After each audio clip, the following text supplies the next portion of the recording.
you would like to share this with later on, you'll have that available to you. So welcome. This is the Double Your Groups This Fall webinar. And my name is Alan White. I think I look like that guy. I've been a pastor for over 28 years. My wife and I have been married 18 years. And we have 4 kids. We have 3 boys and a girl. So the boys are 16, 12, and 4. And our daughter just turned 11. Tomorrow's her last day of elementary school. She's going into middle school. I'm having a hard time with this. But anyway, I have coached over 1,500 churches, either in some kind of large group setting or in a coaching group or what have you. Since 2011, I've helped start over 15,000 groups that have connected some 125,000 people, which is a bit daunting to think about, but it's really been a privilege to work with churches and to help them along the way. If you want to follow me, if you don't already, social media, Twitter, I'm at Alan White, Facebook.com/Alan White Consulting. You can find me there. Now, when you registered, you gave a few answers to what's kind of holding you back right now as far as having the leaders, having the groups that you would like to have, and how can we overcome some of those things. And these are some of the answers that you gave. So maybe why you haven't doubled your groups yet. You don't have enough leaders. So if you're going to have a group, you have to have a leader, right? No leader, no group.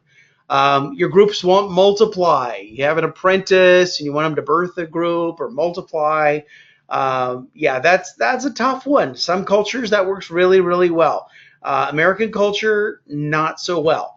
Your senior pastor isn't on board.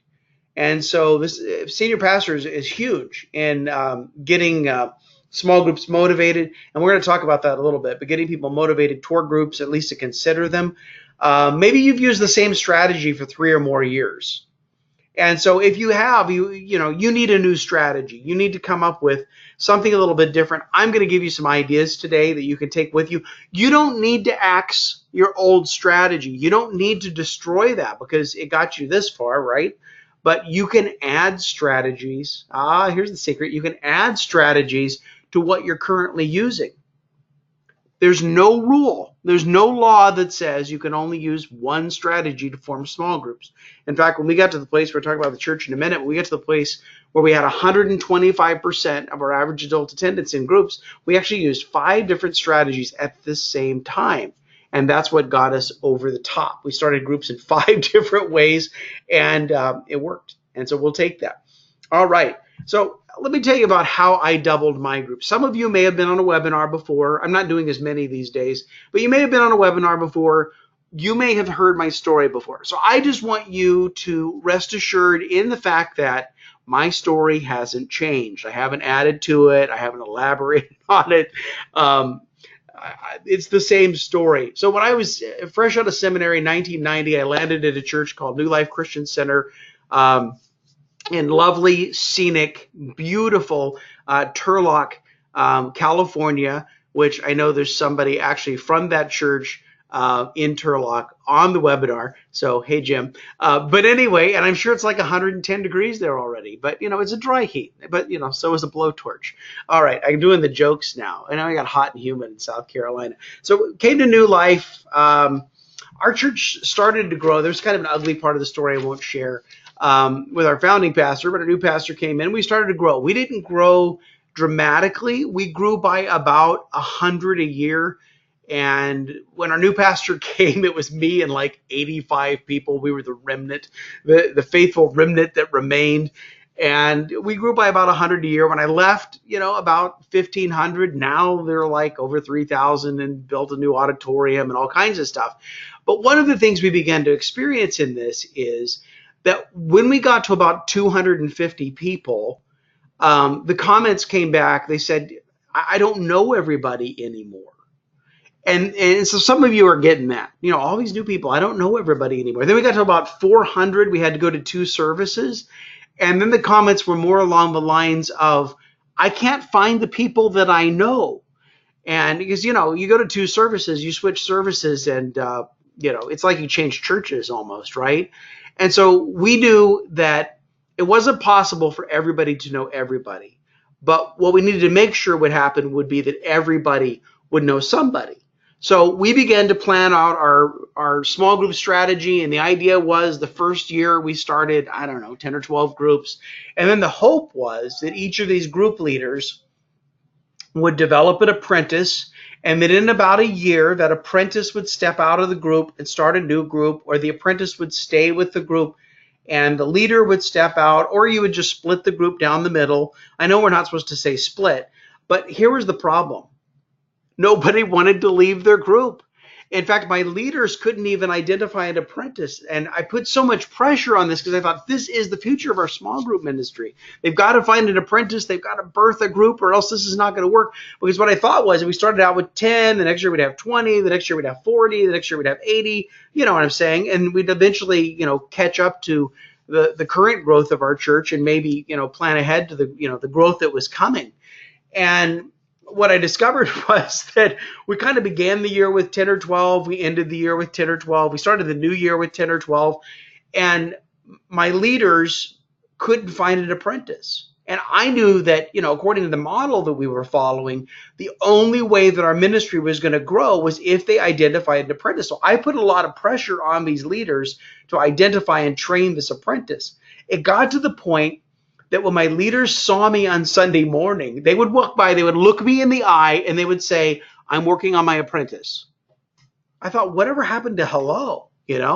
So, what I ended up doing was I would recruit people out of their groups and put them in a turbo group. This is a term I got from Carl George in his book, Prepare Your Church for the Future. He wrote back in the early 90s.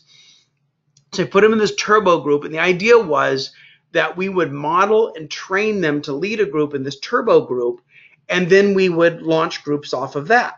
So if the leaders aren't going to do it, then I'm going to bypass the leaders. I'm going to recruit the potential apprentices out of their group, and I'm going to train them and launch them myself. And some years we launched 10. One year we launched 2. One year we didn't launch any, and the people actually went through the whole training, and none of them launched a group. So at the point where we were about 7 years into the 5-year plan, what we realized was we were stuck. And I mean stuck. So it was that point we did something we had never done before, in that we hired a coach.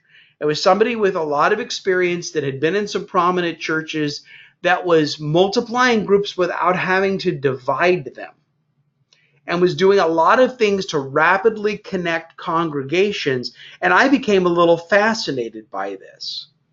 And one of the things that they were doing, and many of you have done these, would be a church-wide campaign where you have a sermon series that's aligned with the study. And so this is back now in 2004. And I'd been at the church for 14 years at that point. And I began to think about, what was my pastor talking about? What was he passionate about? And in 2004, what my pastor was passionate about was the Passion of the Christ. The film was about to come out. He'd already planned a sermon series because he knew when people went and saw the movie that they would have spiritual questions. And so he planned the series to go along with the Passion of the Christ. He'd already planned some advertising. And so I walked into his office and I said, "Hey, Pastor Dave," I said, "what if we launched groups along with the Passion of the Christ?" And he said, "Oh, I think that's a great idea." Now, see what I did there? Most of my ministry, most of my 28 years, I've been, in both churches I've served, I've been the associate pastor, or I've been the vice president of a consulting organization. Now I'm the president, but I'm also, the secretary and the janitor. That's how that works. But anyway, I was always the associate, the number 2 guy. And so what I did was I paid attention to where my pastor was going. And then I decided, what if we launched groups along with where he was headed? And so I said, but here's the deal. I said, we've got to make this easy for anybody to use. And so I found a study, but we need to create a video to go along with it. And I told my pastor, I said, you need to be on the video. So we set about producing our own video. And I used my home video camera. We took his notes and we blew them up into large print on the copy machine. This is so funny considering some of the video productions I've been in since then. We put these notes on a music stand. We shot this in the auditorium. So we put him on a stool, put a couple of ficus trees behind him, made sure that the lights were kind of trained on where he was going to, where he was. And then we shot this. I'd never shot video in my life. I did the editing on my laptop. We output this to VHS tape. I mean, this is back in the day, right? So here's the kicker. We had decided to do this 3 weeks before the series started. So we didn't have time to take like all 6 sessions and have them all ready and all of that.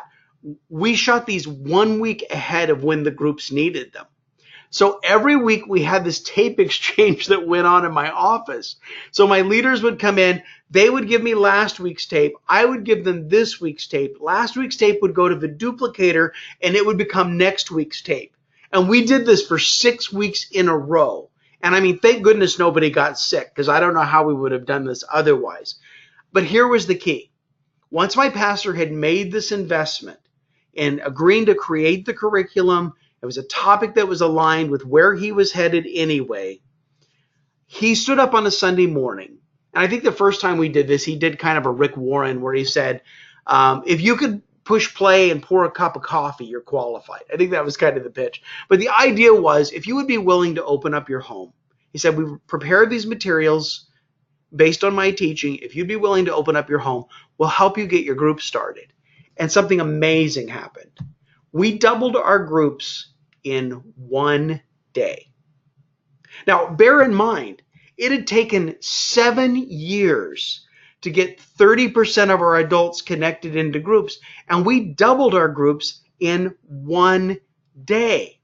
Now, I served there for 15 years. I went to work for another organization, and then I moved to Greenville, South Carolina, to a church called Brookwood Church here in Simpsonville, church of about 6,500. And in this church, we actually more than tripled our groups. In fact, I came across a list the other day of the first series we did. It was a spreadsheet. Names, email addresses, phone numbers, just to show you that this was legit. There were 600 names of leaders on this list. And when I came to this church, we only had about, I think, 110, 120 groups.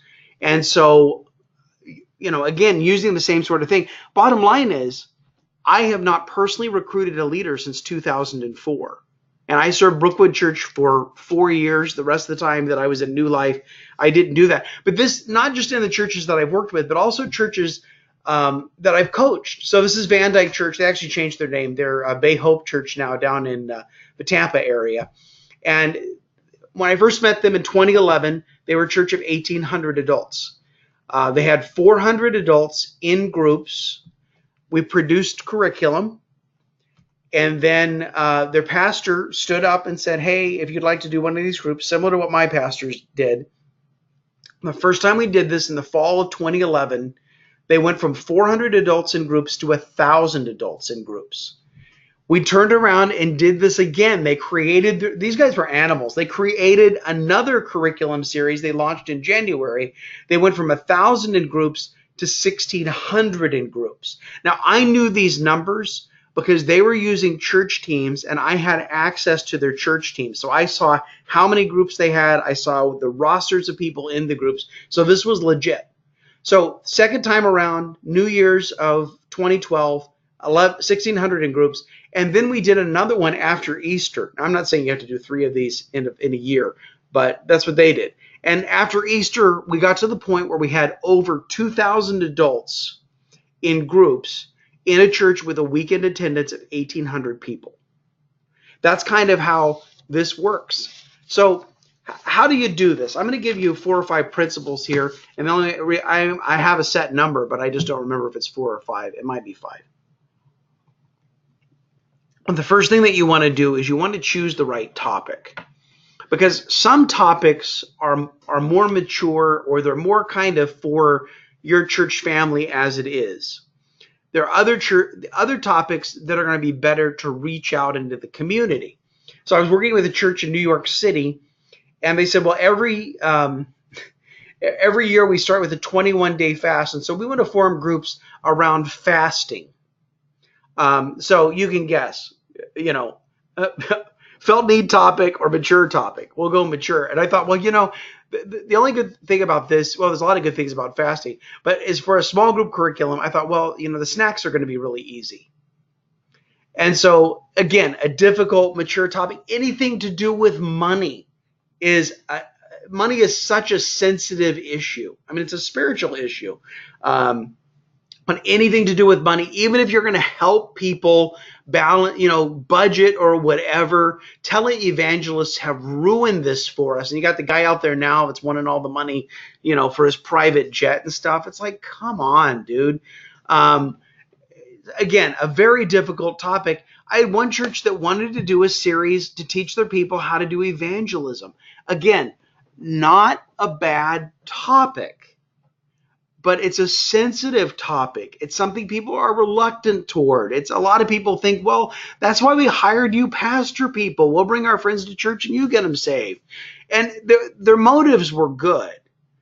But I knew if we launched a curriculum on evangelism, we weren't going to have that broad of an appeal. Maybe these were the kinds of topics we should save till later once their people and once their groups had matured a little bit. So there's actually on this evangelism one, the direction we went was instead of doing a curriculum about how to do evangelism, we did a curriculum that was evangelistic. So we told a lot of testimonies, told a lot of people's spiritual stories, gave teaching from God's word, did a presentation of the gospel. And so it had an evangelistic effect, but it wasn't training people on how to do evangelism. So let's talk about good topics. Well, probably the granddaddy of them all is The Purpose-Driven Life. I mean, second best-selling nonfiction book in history, second only to the Bible. And I know a lot of you probably way back when, 2002 is when this book came out and 40 Days of Purpose happened. But it was a great campaign, and a lot of people had tremendous success with that. Gary Shook came out with one about a decade ago called 1 Month to Live. Gene Apple did one based on his Easter messages called Hope Rising. And they gave a copy of the book to everybody who attended their Easter services. And they started, I'm not getting an exact number right now, but it was well over 400 small groups. I want to say 460. Monsters Under the Bed. This was a church up in Harrisburg, Pennsylvania. And they were talking about common fears that people have. Now, this church was interesting because I'll tell you a little bit more about them later. But because of these topics, it transformed a lot of areas in their church. I'm going to save that story for a little bit. Hand-me-downs about leaving a legacy. This was a church down in Warner Robins, Georgia. Church of 2,500 on the weekend. They connected 5,000 people into small groups. So they didn't just double their groups. Their small groups were twice as large as their weekend services. Isn't that crazy to think about? Yet these kinds of things are happening, and that's actually not the best story. Family Matters. This was a church in Indianapolis, and it was a church that had a long tradition of groups. They were about 4,000 adults on the weekend at the time. They already had 3,000 adults in groups doing a host home model where people would volunteer to open their home and people would sign up to be in the groups. And so they already had 75% of their people in groups. And this was the first time they created curriculum. And what they did with the curriculum was they decided they wanted to do this family series. So they went into their pastor's sermon files and found sermons on marriage, on parenting, on singles, on being part of the family of God. And then we took the sermons and edited them down to a 10-minute script. Long story short is this church launched an additional 200 groups on top of the 75% they already had in groups based on this family series. And the difference was they created curriculum with their pastor's teaching on it, and their pastor became that advocate for small groups. See, the right topic will help your church reach your community. So when you think about your community, think about what are the greatest needs in your community and what can help them, what would engage them. And so if people are struggling with their kids, they're struggling in their marriages, Maybe there's an employment issue. I mean, everybody is overstressed. I heard a statistic the other day. It was Tim Elmore that said the average teenager today is dealing with the same amount of stress that the average mental patient in an asylum dealt with in the 50s. Isn't that crazy? So do it, living a balanced life or managing stress or managing your time. But you let them know that it's a Bible study. You don't say, oh, hey, come to this group. And oh, by the way, we're Christian and we're part of this church. You don't want to do that to people. How many groups would it take for you to double this fall? If you gave them an easy to use curriculum and you kind of turned your people loose on this. Now, so we have to go back and ask ourselves, how many people would you need to start that many groups? So how many do you need to double? So put that, actually, let's use the chat window. How many groups do you need to have twice as many as you do now? Now, here's the secret in this, and I'm being silly. But how many groups you have now, if you're going to double, it's the same number that you have now.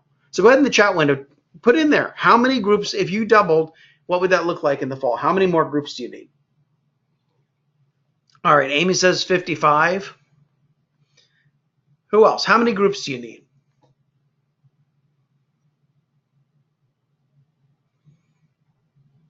Chat window's on the right. If you joined us late, you could just go ahead and type your answer in there. Shannon says 70. Okay. Tim says 15. All right. Vicky says 40. Mike says 131. Daryl 15. Jim says 60.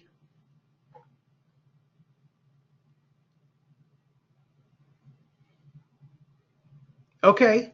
Now, the question is, so if you have that many groups, how many people do you need to start that many groups? Well, it's what I used to think. I used to think that if you wanted to start 20 groups, you needed to have 200 people.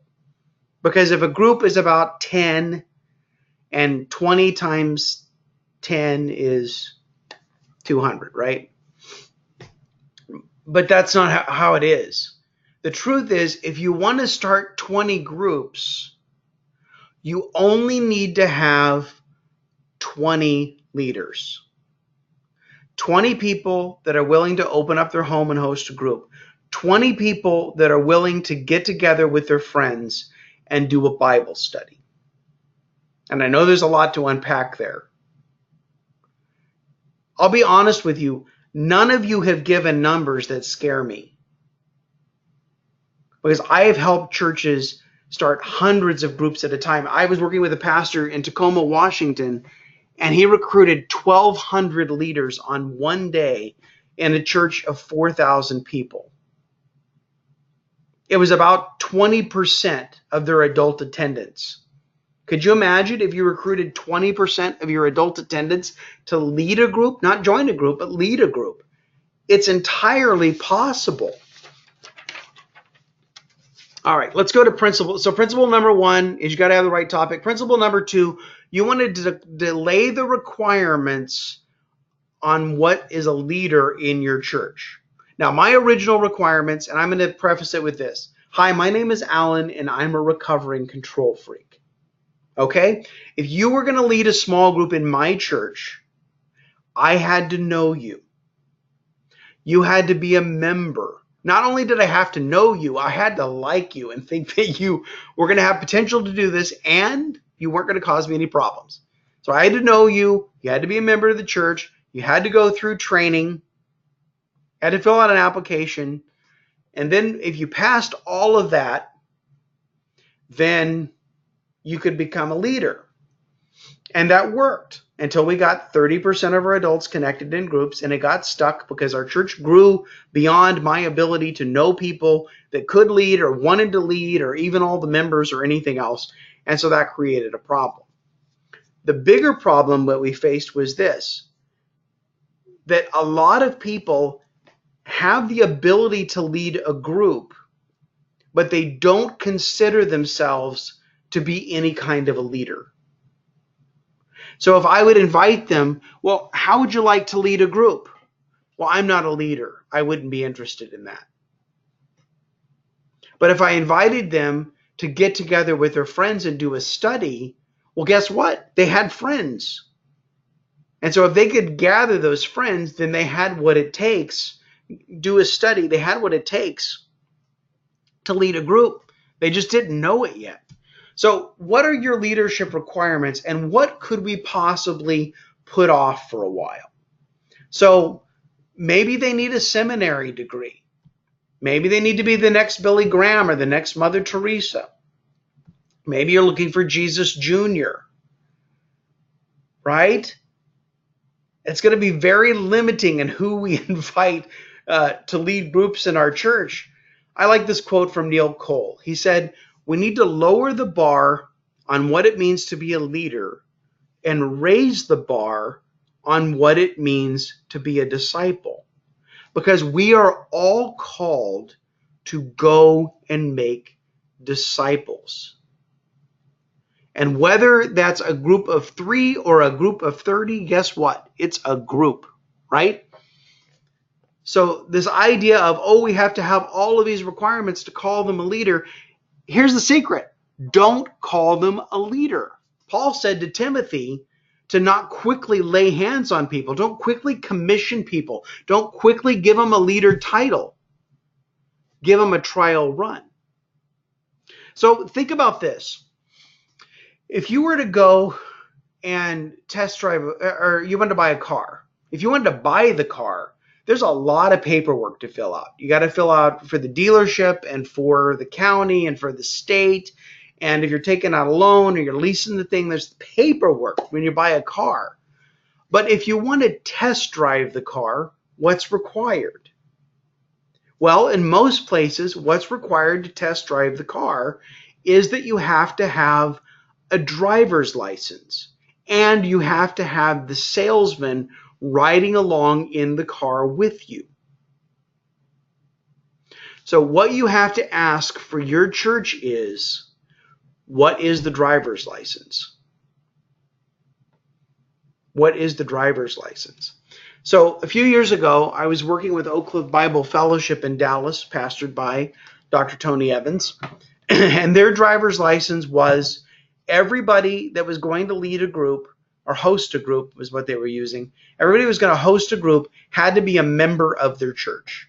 And I thought, oh, good grief, we're not going to start 50 groups in this church. I said, well, how many members do you have? They said, well, we have 7,000 members. I said, I can work with that. And so then we ran into another obstacle. One day I'm sitting like this on GoToMeeting, talking to their leadership team on the other end. And they said, we've been talking to some of our current leaders about what we're going to do and letting people, if they're members, host a group in their home. And you see, we have a very high standard of leadership. They told me that to be a leader at Oak Cliff Bible Fellowship, you had to go through 1 year of leadership training. Now, we weren't calling them leaders. We were calling them hosts. But the established leaders said, we think that if you just open this to anybody, that it's going to cause a lot of problems. That you may not know all of these people, and they haven't been trained, and what kind of leaders are they going to be? And it's going to cause a lot of trouble. Now, part of it was they may have truly thought that. There was another part of it that said, hey, we've paid our dues, and now you're just going to let anybody in? Come on. And I thought, I let them, rehearse all of this, and then it kind of got quiet. And I thought, Lord, I need something to tell these people. And the next words out of my mouth, I tell you, God had to put them there because I wasn't smart enough or quick enough to think of this. I said, this isn't a call to leadership. It's a call to obedience, because we're all called to go and make disciples. And it got very quiet on the other end. And I thought, oh, I've killed it. And finally somebody spoke up and they said, would you repeat that? We weren't recruiting leaders. This wasn't a call to leadership. It was a call to obedience. And people were going to host groups, gather people in the home, use a curriculum that we'd helped Dr. Evans create. And when he stood up on a Sunday morning on Labor Day weekend, I don't recommend Labor Day weekend, but who's going to tell Dr. Tony Evans not to do this on Labor Day weekend? Not me. So he gets up on Labor Day weekend and makes the call and says, if you would be interested in hosting one of these groups with this curriculum that I made based on my book Destiny, sign up on this card and turn it in. He recruited 260 leaders on Labor Day weekend. They recruited for 3 weeks. The end of 3 weeks, they'd recruited 500 leaders, and they had to go through and compare the sign-up cards with the membership roster, and a few of them hadn't heard the requirement of, being a member of the church, and so they had to be called and, placed in, encouraged to join a group, but not lead a group. You see, here's the thing. An easier entry point will help people self-select as leaders for 6 weeks. So if they don't think that they're a leader, but they can invite a group of people and keep a group going for 6 weeks, chances are they've got the stuff and they are a leader. Nobody's ever called that out of them before. Nobody's ever recognized them as a leader, or it's just natural to them and they didn't actually consider it to be any kind of special ability. It's worth a try. It's worth a try, especially if you don't advertise these groups. All right, principle number 3, focus on recruiting group leaders. So who should you recruit? Now, if you recruit a bunch of people who want to join a group, well, you may or may not have a group. See what I'm saying? They want to be in a group, but now I got to go recruit leaders and I got to provide a group for them. Administratively, this is a nightmare. All the work is on you. And bear in mind, I have not recruited a leader since 2004, right? So how do we do this? Well, have the pastor ask. And if any airtime that you have on Sunday morning for groups should be about leaders, leaders, leaders, leaders, leaders. I have churches that'll say, well, pastor's given me 2 weeks, and the first week we're going to recruit leaders, and the second week we're going to recruit members. And I said, I only have one change to that strategy. The first week, recruit leaders. The second week, recruit leaders. But we think, but what if people can't find a group? What if people are new? What if they need a group every Tuesday night in the 29860 zip code that meets at midnight? What if they have no friends? Here's what I say to that. Let the exceptions be the exceptions. Because sometimes we are tempted to handicap an entire strategy because there's going to be an exception. Sometimes we are tempted to create a whole system because there might be an exception. Let the exceptions be the exceptions and pursue the things that are going to work for 98% of your people. And then the 2% that call the office and say, hey, I just moved to town. I don't know really anybody. I want to make some friends at church. Then take those handful of people and help them find a group. But if you do this the right way, it's not going to turn into any kind of an epidemic, because if your focus is on recruiting leaders, people are going to get the hint that members are going to find their way to the group. And I even put it on that leader to make a list of who they might invite. If they have a co-leader or their spouse is co-leading, they can make a list of who to invite. They invite a few people. Those people make a list of who they're going to invite. And before you know it, you have a group. So focus on recruiting leaders. Do or die, and support those leaders, help those leaders, keep them happy. All right, principle number 4, recruit for 1 month prior to your launch. So 1 month, 4 weeks. If Labor Day is in those 4 weeks, 5 weeks, this is how long you need to recruit. Why? First of all, you need to meet with all of your current leaders before you meet with anybody else. And there are 2 reasons for that. I can't get into a lot of this today because we only have an hour. But 2 reasons are, number 1, you want to honor your established leaders and let them have a heads up as to what's happening and what's coming in the fall. And you want to honor them. They get to see the curriculum first. They get to hear about it first. It also does something else.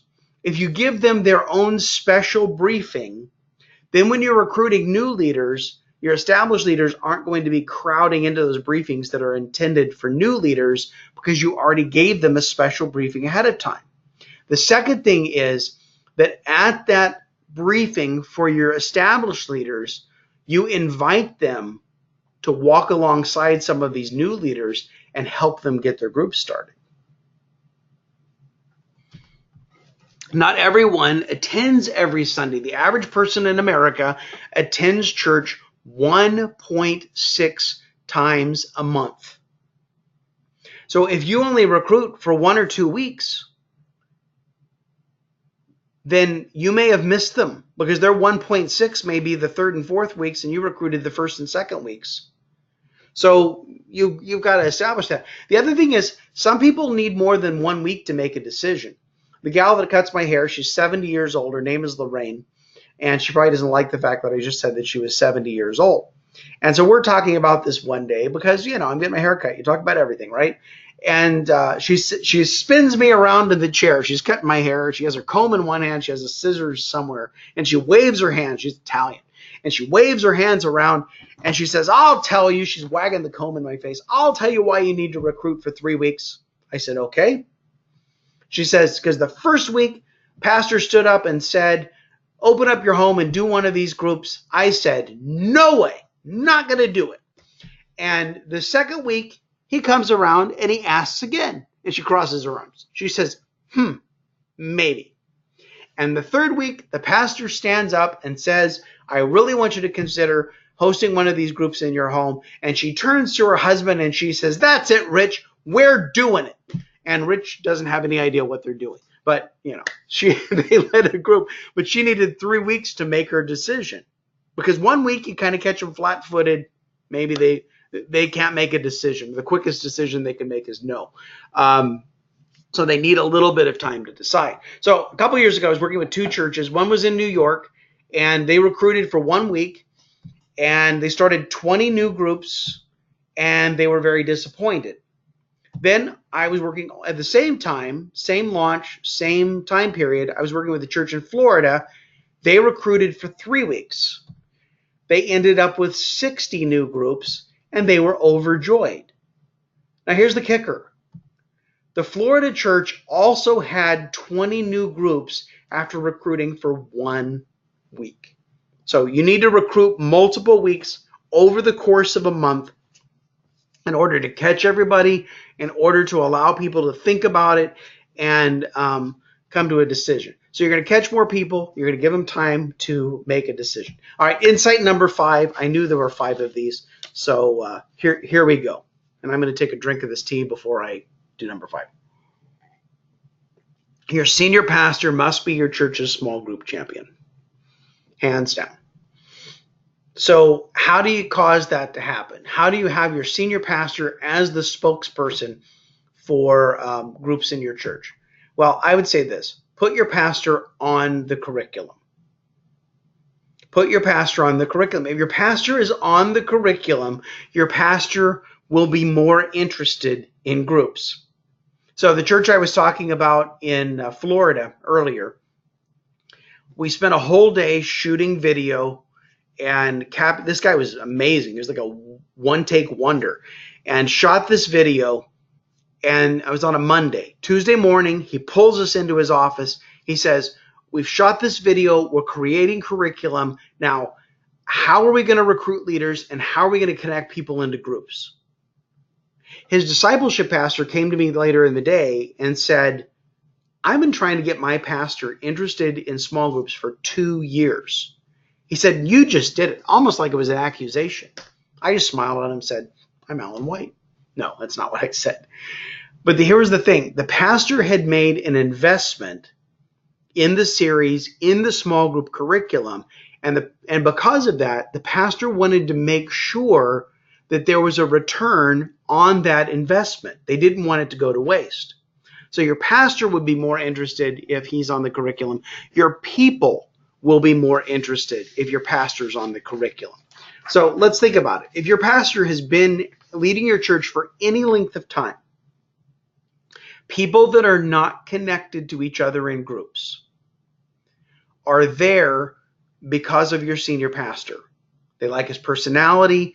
They like his style. They laugh at his jokes, right? And they're there because of your senior pastor. Let me caution you here, though. Don't mention this to your worship pastor. It'll break his heart. And so when your pastor steps up and says,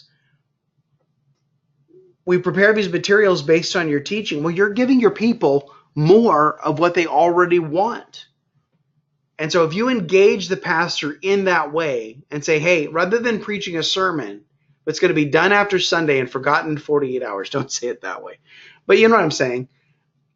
We could take the weekend into the week by creating a small group curriculum that goes along with it.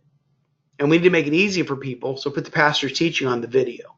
And that's a kind of a win-win for everybody. The other thing that you can do is think about what your senior pastor worries about, or what your senior pastor is hot on right now. Things like attendance, spiritual growth, closing the back door, outreach, finances, whatever that might be. And a couple books that are worth looking at with research, Transformational Groups by Ed Stetzer and Eric Geiger. Robert Wuthnow is a professor at Princeton University, wrote this book about 20 years ago called Sharing the Journey. They both kind of came up with the same conclusions. And what they said was this, that if people are in groups, it increases connection, it increases spiritual growth, it increases attendance, it increases serving, and increases giving in a church.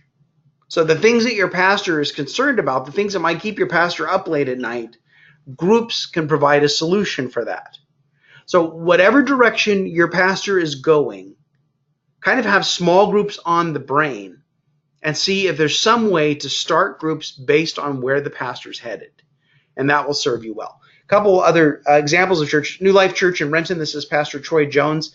Church of 2,500 in Renton, Washington, which is not the Bible Belt or the buckle of the Bible Belt or anywhere near the Bible Belt. They had 100 groups when we started working with them. Worked with them for 6 months. Produced curriculum with them. Added some new strategies for recruiting groups. We added 200 new groups. So if you do the math real quick, 500 groups in a church of 2,500 people. And what they discovered was the people that were being invited to these groups, some of them had never darkened the door of the church. And so they were being introduced to the pastor through the video teaching. And then when they were invited to church, they felt like they already knew the pastor. So they actually made it a goal to start 1,000 groups in their church of 2,500 people, because this was becoming not just a side door, but more of a front door of people coming to their church. Atonement Lutheran in Illinois, 300 adults on the weekend. They did a 3-part curriculum series, again with their pastors, multiple pastors teaching on the curriculum. They distributed 580 study guides for their series in a church of 300 adults. And they've done this for the last several years. They did a second year. I coached them on a third year. And they went from paying for production to actually doing production themselves. St. Peter's Episcopal in Orlando. This is my friend, Father Charlie Holt. Church of 260 adults. When I first met them, they were doing 40 Days of Purpose, and this was about 15 years ago. This church of 260 adults started 75 groups for 40 Days of Purpose, and they had about 10 in their group, actual numbers. So the church of 260 adults had 750 people doing 40 Days of Purpose. They actually started their own Christian Life Trilogy, which is a Lenten, Easter, and Pentecost series. And they've had over 100 churches of various denominations, including Northland, has participated in their series. Now, he's in Houston now. He moved to Houston after all those years in Orlando. And the first thing that happened in Houston was Harvey. So he became the pastor of hurricane relief since he had so much experience in Florida. And those of you that live in Florida, you get that, right? But here's the thing. Your senior pastor is the leader of your church. I talk to so many associate pastors, small group pastors, and they're frustrated because they're like, I just can't seem to get my senior pastor on board. Okay? So listen to this from a career-long associate pastor. Your job is not to get your pastor on board with anything that you're doing. because it's your pastor's boat. Okay? So where's your pastor headed? And how can groups serve where he's headed? How can groups align with the next sermon series that's going to be preached? How can groups support the initiatives that your pastor is passionate about? Let your pastor take the lead in recruiting group leaders. But in order to create that interest, groups have to have something involved with what your pastor's interested in. And if you've got a puzzle and your pastor's interested in some obscure thing and that's kind of his passion or her passion, and you don't know how to align small groups like that, you know what? Send me an email or call me and we'll talk about it. Because there's pretty much anything your pastor's headed toward, you can do something with small groups. Now, I had somebody I talked to a week and a half ago. He actually brought me up to his church in Northern Virginia to do a training for all of his leaders. And he said to me, I did this. I haven't done this particular webinar for 2 years. It was back in 2016. He went through the webinar. He said, we followed exactly what you said in the webinar. I said, you did? He said, yeah. He said, we had 110 groups. We did the things that you said in the webinar. And so for that fall series, we had 210 groups, which I know is 10 shy of doubling, but who's counting? We had 210 groups, and then after the series was over, we fell back to 110 groups. So let me just give you a word of caution here. These principles work, but this is just one part of a larger strategy. So once you double, how do you keep them? And so there's some details that you need more than just this webinar. So I'm going to recommend a few things that I do. If something fits, great. So I wrote a book, came out last year, called Exponential Groups. And you can order it on, you can go to my site. It has a list of all the places where it's available online. I don't have all of them listed. I think it's even at walmart.com and target.com, but you know, Christian Book, Amazon, barnesandnoble.com, all those places, Lifeway, Cokesbury. I think Lifeway actually, for a while, they had the book in their stores.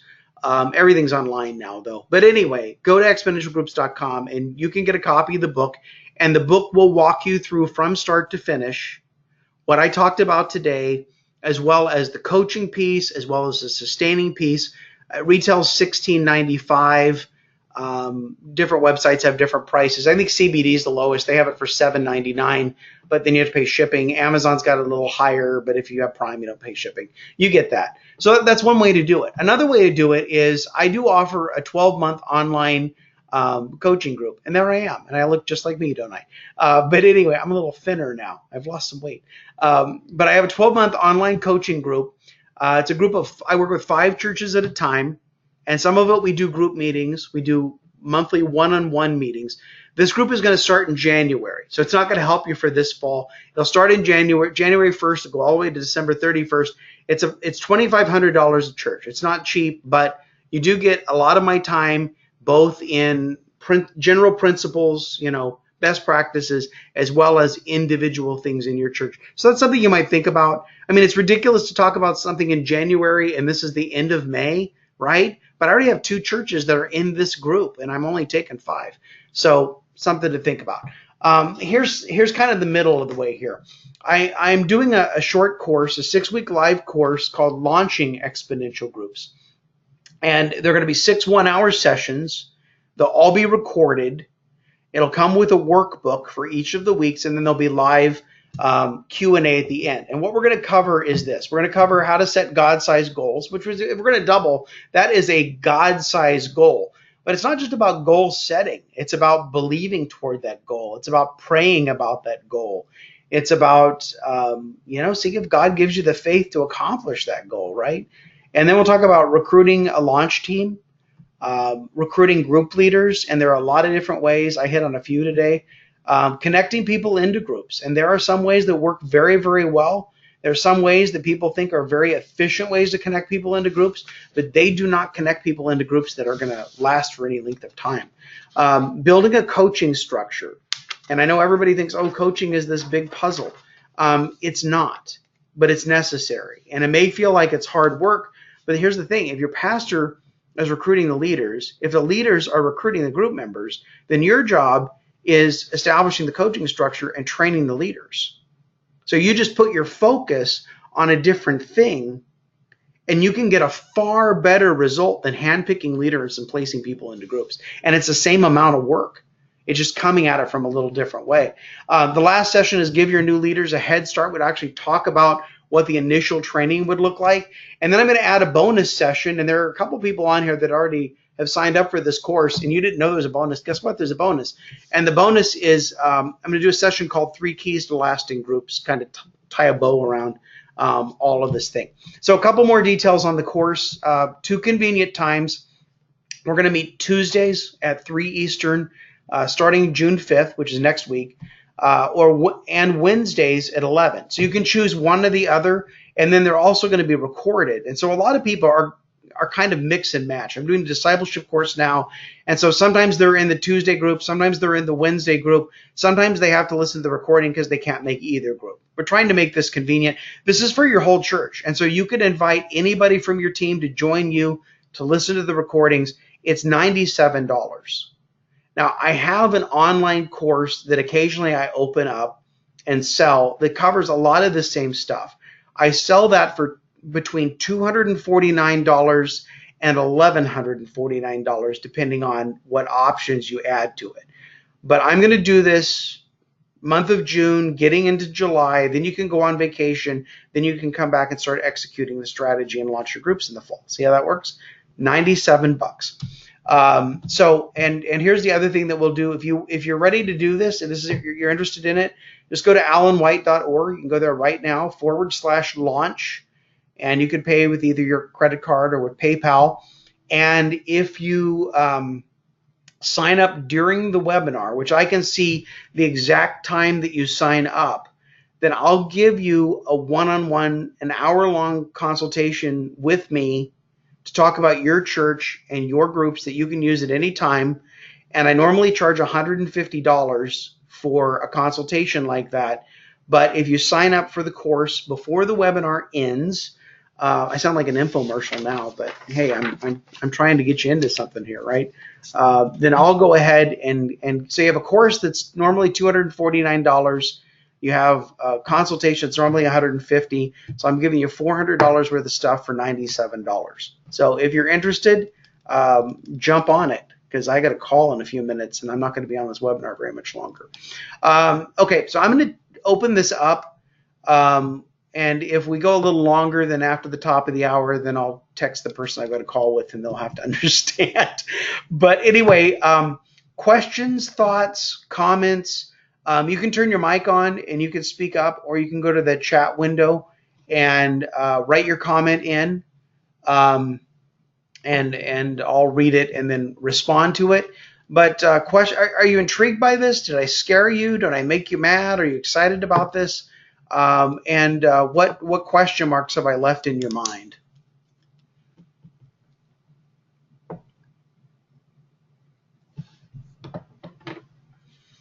And you can think for a minute and type. I'm going to drink some tea.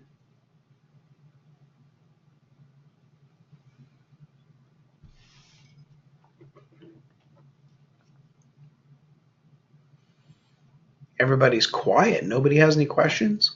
Or everybody's signing up. Maybe that's what's happening.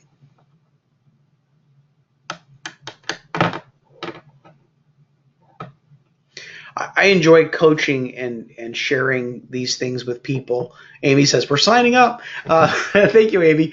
But I enjoy doing this because here's what I found is that in a lot of cases, where I got to 125% of our adults in California. It's not funny, Pastor Matt. We had 800 adults in attendance at the time. And we got to a place where we had 1,000 in groups and 800 in attendance. And then the church here in Greenville was a church of 6,500, 5,000 adults. And we ended up at 78% of our adults in a group. I was only there 4 years. And we had, you've heard of the book Simple Church? This was the opposite of that. Their book would be Complicated Church. They offered everything under the sun.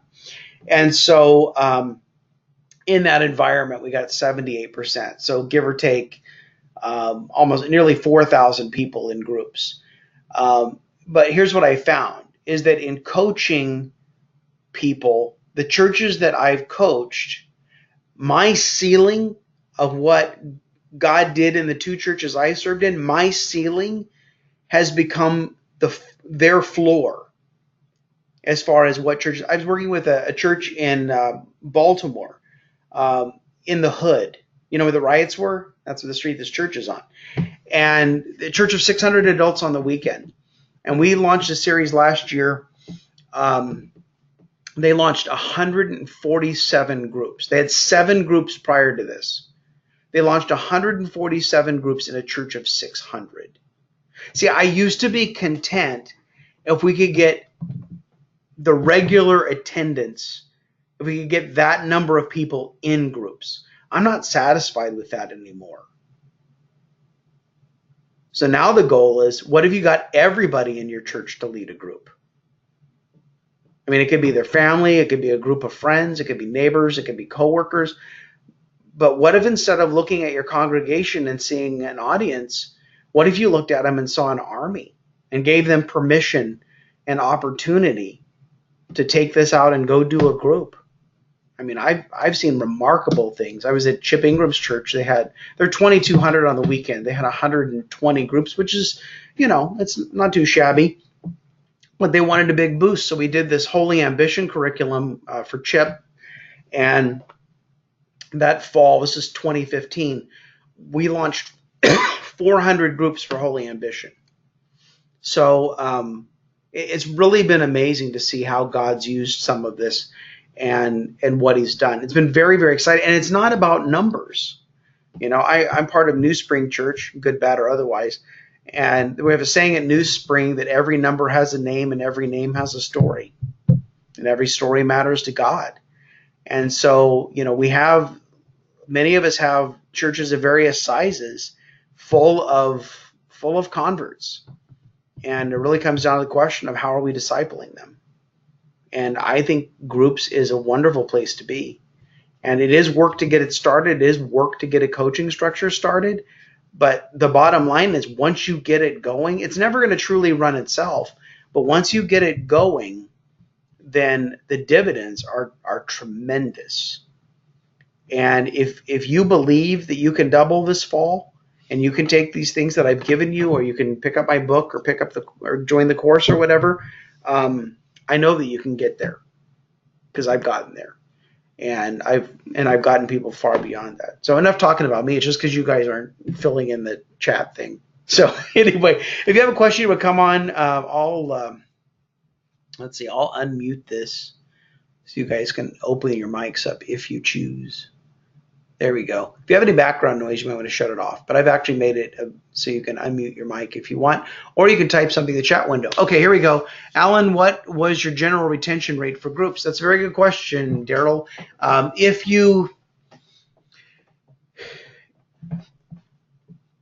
am I going to frame this? If you have a coach in place to support the leader, and if you form a group in more of a relational way than a sign-up, so they meet the leader, they get invited by the leader. If you do it right, what I've experienced is that 80% will continue. So you have some that, it was just a 6-week thing. But also to guarantee that, you have to have a next step. And so in the middle of the current series, you have to say, by the way, if you guys enjoy meeting together, here's another study. Now, you don't have to produce that study. It could be something that you choose. Maybe it's how to be a group at your church, or maybe it's, I used to use Experiencing Community by Tom Corrigan. Maybe it's Building Biblical Community that Lifeway put out a number of years ago with Steve Gladen and Bill Donahue. Maybe it's something like that, some kind of a next step study.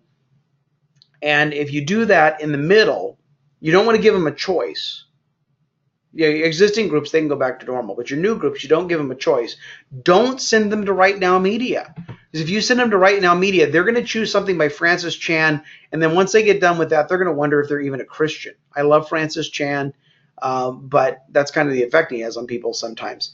but you choose one study for a next step, and then you announce it in the middle, and between then and the end of the study, you want the group to commit to whether or not they're going to continue. So if they have a coach, if you form the groups in a more relational way and you offer them a next step like that, 80% of your group should continue or more. And that's what I've worked hard at doing. And in many cases it's worked. But it's a very good question, because why put all this work into it just to see, it pops up for 6 weeks and then it disappears for the next 46 weeks? We don't want that. So, any other questions or thoughts? I'll stay on for a few more minutes. Actually, the guy I was supposed to talk with is supposed to be on the webinar, but I don't know if he made it. So,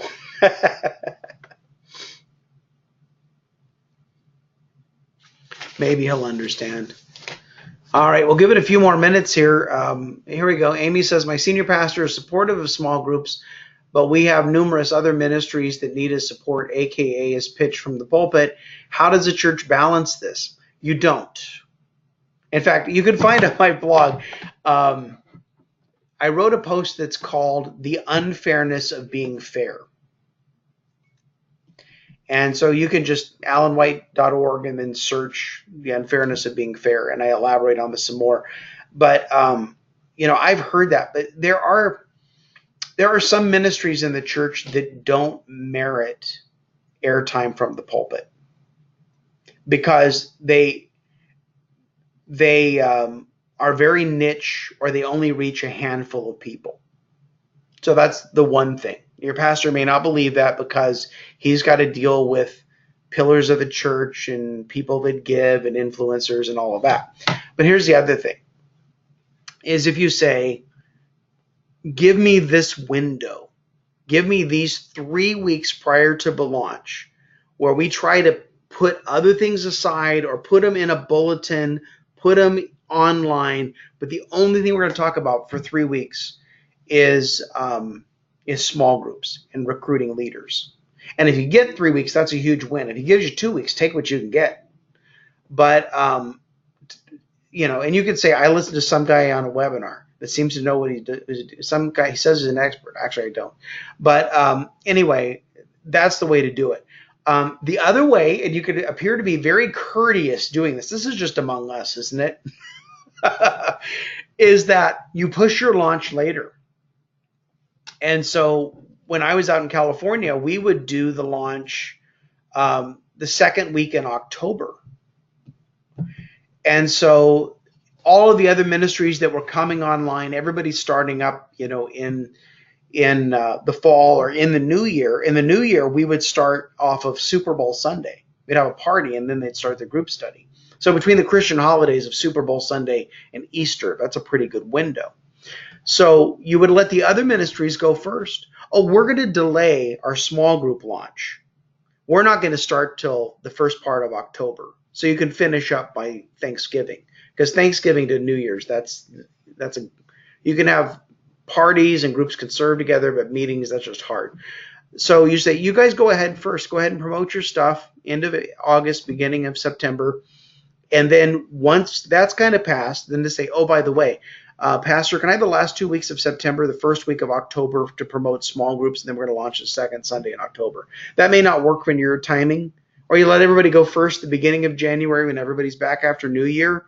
And then you say, oh, yeah, if you could just give me the last, couple Sundays in January to promote groups, we're going to start after, Super Bowl Sunday anyway. Which in some traditions that works because you can actually start groups during the Lenten season. And that's a great opportunity if your church observes Lent. That's a great opportunity to get people plugged into groups. Actually, you can go look at Charlie Holt's curriculum called he has the crucified life, the resurrected life, and the spirit-filled life. So he hits Lent, Easter, and Pentecost. So anyway, that's the way I would go with that. Obviously, when you try to give direction to your senior pastor as an associate, as a staff member, you kind of approach that conversation with a bit of fear and trembling. But you know, but sometimes what I do is it's a little more Peter Falk, where I would just go in and say, hey, I was listening to this guy in the webinar that seemed to think he knew what he was talking about with groups and had a pretty good track record. And he was mentioning maybe if we did this series, we push it off a little bit, we launch groups a little bit later, but then we would launch groups exclusively during a certain window. What do you think about that? The pastor says, oh, I think that's a great idea. Then you say, yeah, I did too. And if the pastor says, I don't think that's going to work for us, I think that's a terrible idea, then you just say, yeah, I thought that guy was a little off his nut too. So blame it. That's the role of a consultant. You shoot the consultant. So anyway, just a thought. I hope that helps. But yeah, as much as you can clear the deck, the better off you're going to be. I worked with one church. They were launching a new campus, launching a sermon series, recruiting for groups. They had a lot of other things going on. Then their second campus, the construction got delayed. They were recruiting leaders they had 2 school districts in 2 different counties that people attended their church were in one of the 2 counties. That the spring breaks happened while they were recruiting leaders. And I really wanted to type the pastor a note and say, do you hate me? They launched it. They didn't launch very well, but they launched it. But man, talk about obstacles. You've got to protect that a little bit. But again, if the pastor's invested in this, it's a pastor on the curriculum, he's got an investment, wants to see that return, then definitely encourage that and say the way that this works the best from what I've heard is, we do it this way. All right, folks. Any other questions or thoughts? I'll stay on for another minute, and then I'm going to get on with this guy that I'm late to now, but it's okay.